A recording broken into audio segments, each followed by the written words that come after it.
Welcome to AutoMundial, the weekly car news and review show where this week we're taking a look at an all-new concept sports car from Nissan, the Z Proto. We also have a pickup truck from Jeep, Kia's latest SUV, and Audi's new RS4 Avant.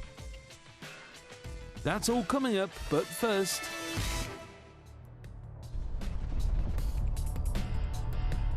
We're big fans of the new generation of electric LEVC black cabs. They're quiet, efficient and blend in perfectly into any London street scene. But while a vast improvement over the old oil burners, they aren't exactly luxurious. Now though, a high-end London car dealer has created this, the Sutton VIP Class taxi. Aimed, we suspect, at private users rather than the well-to-do cabbies, the VIP Class features such frivolities as an upgraded stereo, a TV with games console, and a new high-end interior complete with sandalwood leather, Alcantara, handcrafted wood veneer trims, and deep pile carpets. To ensure it stands out among the sea of regular taxis, the VIP Class gets a bespoke two-tone paint scheme with traditional black on the bottom and Ferrari Grigio Silverstone on the top half. Prices will start at around £100,000 before taxes, making this a very rare cab indeed.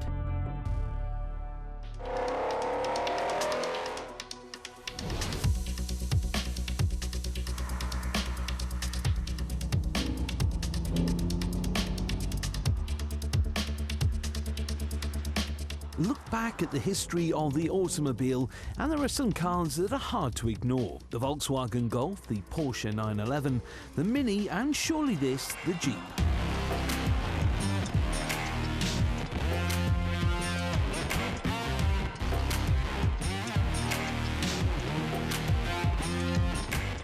And while all of the brand's models have moved with the times, the Wrangler still puts off-road ability above anything else, something which has to be admired when every manufacturer, Jeep included, is making SUVs designed primarily for on-road use.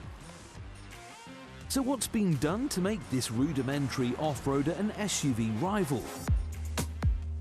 Well, inside you're greeted by a terrifically retro dashboard with a central screen. 3 different sizes are available, with Android Auto and Apple CarPlay fitted to the 2 bigger ones. There are a few typical creature comforts like aircon and parking sensors, but otherwise it's business as usual. No massage seats or touch-sensitive climate control here. The Wrangler is available as either a 2-door or a 4-door, but even the longer wheelbase car has little in the way of practicality. The cabin is cramped and the boot is smaller than in most super minis. Now though, Jeep has decided to resurrect an old name with this, the Gladiator.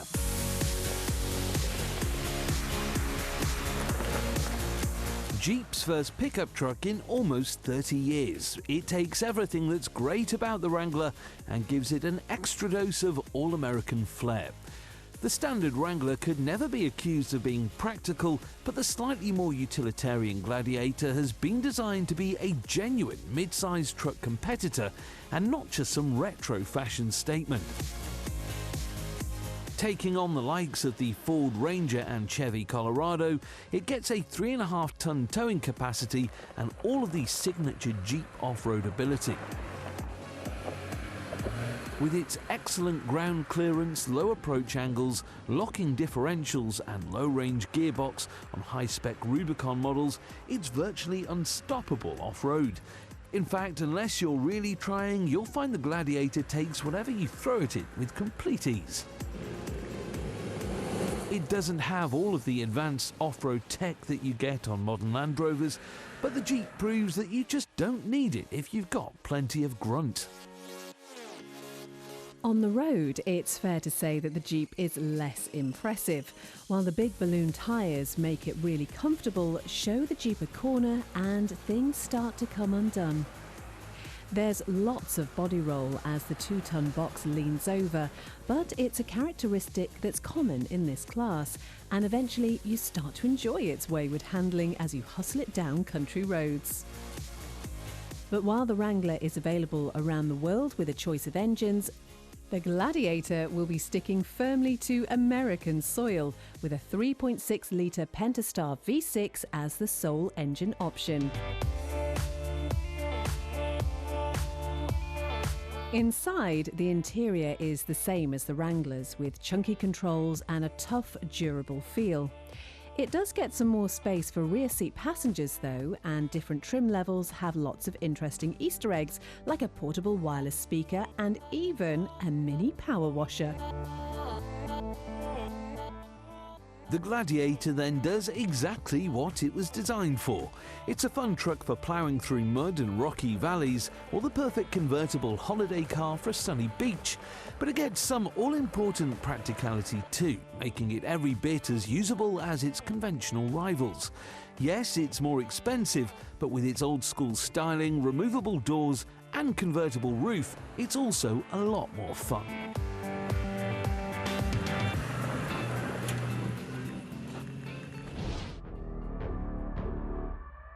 The Kia Sorento might not be the first car that springs to mind when you think of a premium SUV, but these days, with prices starting at just under £40,000, it seems that this, the new 2021 Sorento, is far from the bargain basement 4x4 it once was.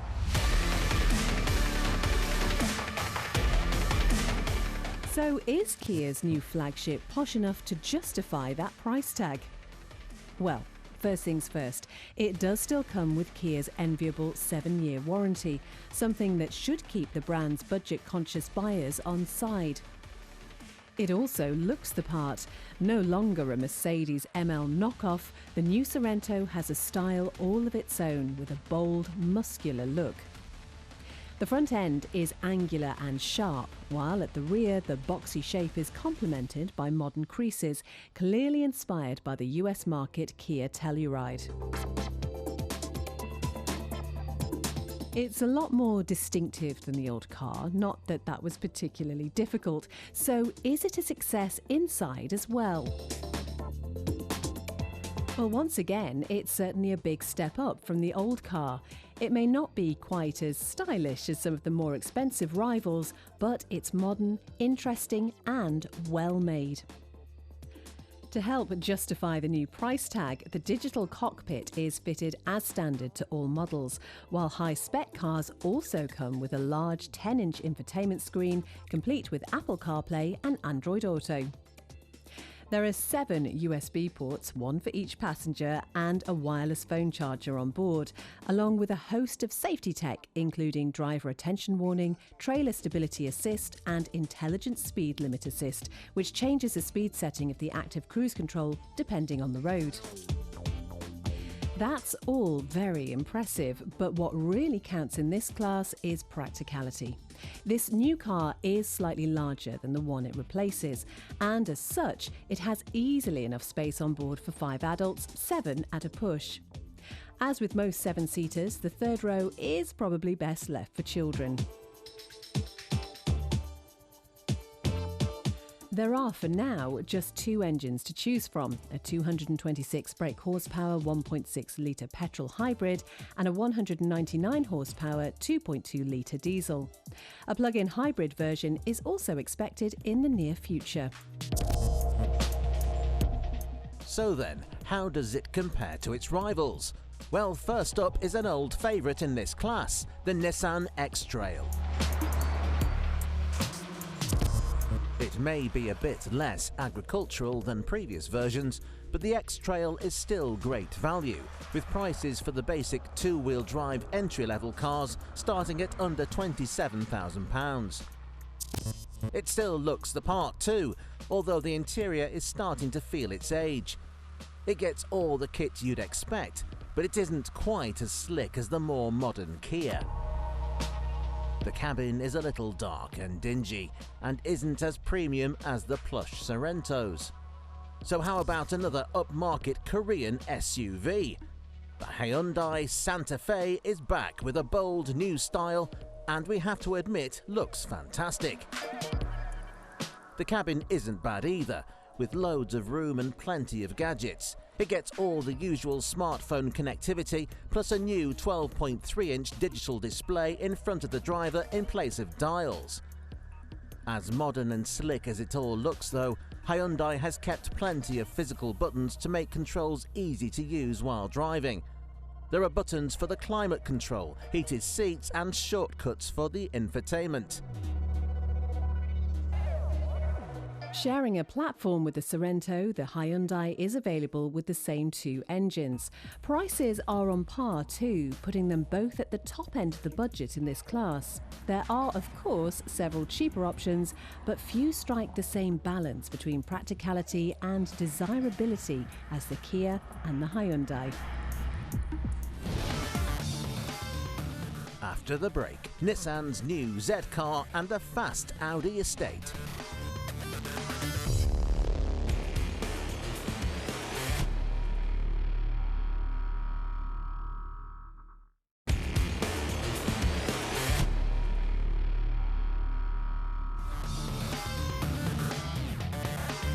Coming up, Nissan's new Supra rival. But first,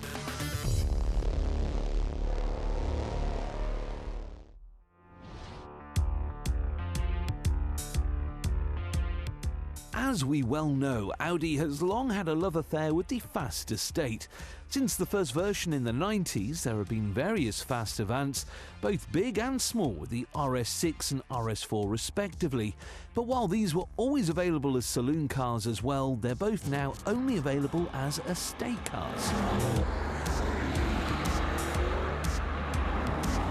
And that's absolutely fine by us. To our eye, the Avant models, as they're known, have always looked better than the saloons, and the extra practicality is a welcome bonus.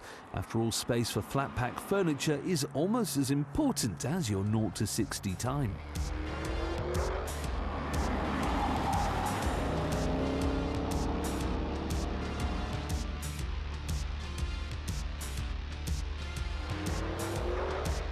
And now the RS4 has had an update. We'd call it a facelift, but its face now looks angrier than ever, with sharper headlights, a more angular bumper design, and 3 fake vents above the grille, in line with the new A1 and R8 and inspired by the original UR Quattro of the 1980s.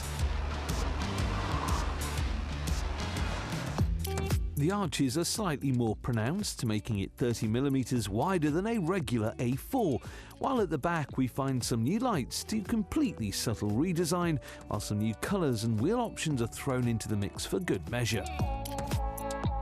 Inside there are even fewer changes, although that's no bad thing. It still gets the lashings of carbon fibre and Alcantara, as well as the usual A4 luxuries. The build quality is second to none, and all the controls are easy to use and reach. There are a few tech upgrades though, with a new 10-inch infotainment touchscreen aimed slightly towards the driver that ditches the old click wheel. The huge virtual cockpit display behind the steering wheel has also been updated, with new RS-specific features displaying important stats like tyre pressure, G-forces, lap times and temperatures. Rounding off the interior updates are a pair of new aluminium shift paddles, which feel much more upmarket than the old car's plastic ones. Under the bonnet, the changes remain few and far between, with the 444 brake horsepower figure remaining unchanged. What has been altered though is the way the engine delivers the immense torque. The amount of shove delivered by the 2.9-litre twin-turbo V6 is more linear, putting the power down through the all-wheel drive system for a 0 to 62 mph time of 4.1 seconds. Top speed is limited to 155, but for a price, Audi will sell you the RS Dynamic Pack, which removes the pesky limiter, allowing you to hit 174. Speaking of options, there are plenty to choose from. There are some impressive, if pricey, carbon ceramic brakes, adaptive dampers which will allow you to adjust the suspension, and a shoutier exhaust helping the RS4 to sound as angry as it looks. As with all fast Audi estates, it's outrageously quick. but the predictable Quattro system has been known to put off keen drivers. So how about this, the Mercedes AMG C63S? Unlike the Audi, it's available in various body styles: coupe, cabrio, saloon and estate.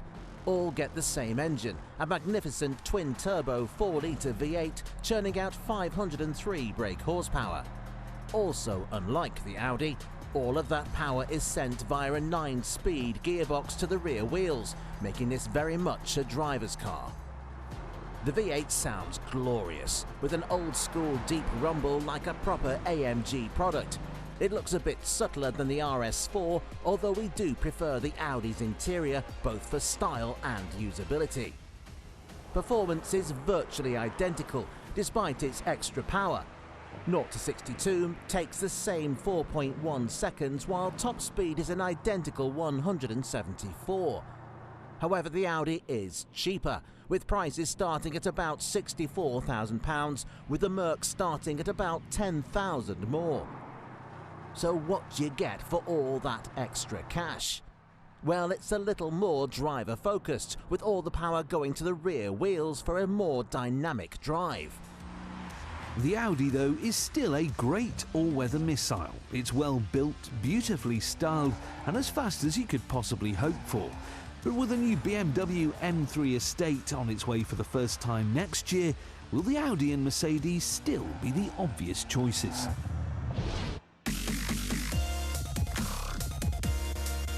This is the Nissan 370Z, a front-engined V6 sports car that was first introduced way back in 2008.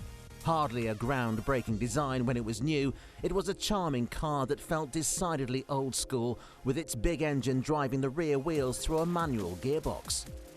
12 years later, and remarkably, the 370Z is still on sale, more or less unchanged since its launch. While still a good-looking coupe, it's fair to say that the Big Z is feeling its age somewhat, with a dated cabin and various cynical special editions being built to keep Zs trickling off the production line. Now though, Nissan has finally put pen to paper to create a replacement, and here it is. Called the Z Proto, this new prototype from Nissan is a homage to some of the brand's historic sports cars, with some wonderful retro details inspired by its back catalogue. There's more than a whiff of 240Z in the side profile with its long bonnet. It even uses 70s style badging on the tailgate above the big rear light panel, reminiscent of that found on an old Nissan Silvia. It may not look as delicate as an Alpine A110 or as elegant as a Porsche Cayman, but it's definitely a clear evolution of the Z car bloodline. And while this is technically a prototype, this looks like a car that's just about ready for production, with sensible wheels and a complete cabin. Nissan has already confirmed that it will use a twin-turbocharged V6, refreshingly hooked up to a 6-speed manual gearbox driving the rear wheels. Performance figures haven't been released, but we suspect it'll have something in the region of 400 horsepower, putting it ahead of the other reborn Japanese sports car, the new Toyota Supra. Yes, we know that it shares more than just an engine with the new BMW Z4, but it's the most direct rival to the Nissan. Both are front-engined, both have 6 cylinders, and both have big, long bonnets that stretch ahead to the horizon. The Supra looks fantastic, a design that could only have come from a Japanese car maker. But step inside and the BMW influence becomes immediately clear. Much of the cabin has been lifted straight from the Z4, thankfully including the infotainment. While it's hard to complain about such a high-quality interior, buyers of the new Supra will likely be considering it because of its heritage and the fact that it isn't German. There are plenty of German sports cars at this price point, including that very similar Z4. So it does seem like a shame that the Supra misses out on a tech-filled button-laden dash that was always a characteristic of Japanese sports cars. It's powered by a BMW 3-litre straight-six producing 335 brake horsepower and good for 0 to 62 miles per hour in 4.3 seconds onto a very German top speed of 155. Unlike the Nissan, it's only available with a paddle shift transmission, meaning the new Z could well be the car to go for if you're a keen driver. To us, it still seems like a shame that the world's biggest car manufacturer couldn't be bothered to build its own flagship sports car from the ground up. But for true Japanese performance car enthusiasts, the Z Proto looks like a great prospect. There is, however, a bit of bad news. It won't be coming to Europe. The Renault-Nissan alliance already makes the superb A110, and the costs of bringing a pure sports car to market over here would be huge. The things that make the Z so appealing, the manual gearbox, the big engine, etc., are exactly what make it so tricky to homologate in Europe. For now then, we'll have to make do with our current crop of sports cars. But with 718s, Alpines, Supras and Z4s, that doesn't sound like much of a hardship to us.